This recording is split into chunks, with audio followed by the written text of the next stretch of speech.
Do you think that this would help someone who's struggling with it and not accepting it to realize, wait a minute, I'm doing this, or do you think no? I think it already has. Okay.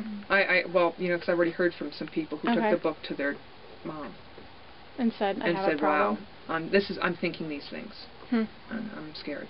Interesting. So yeah, and you know, and I think it's appropriate to be very concerned about that kind of stuff, though.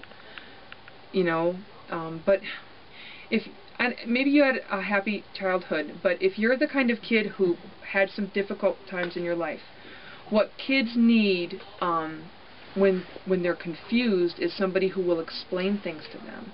And I think especially with teenagers, when we sugarcoat things, I think sometimes as adults we sugarcoat things for ourselves. Right. Because we're afraid to talk about it openly and honestly. And the kids are like, please, you know, I'm desperate. Would somebody please let me talk about this?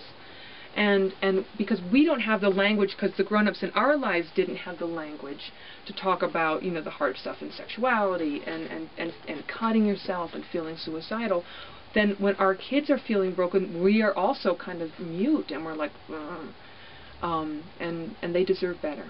So, you know, the message that I'm trying to send as I'm speaking across the country right now is that when we run across kids who are feeling broken, acting out with eating disorders or being trapped in an eating disorder or cutting, you know, we all just need to be loving and compassionate and accepting. And I actually think you can expand that message basically to all of us. This is why I love communities of writers and people who love books, because I do think that we tend to be pretty nice people.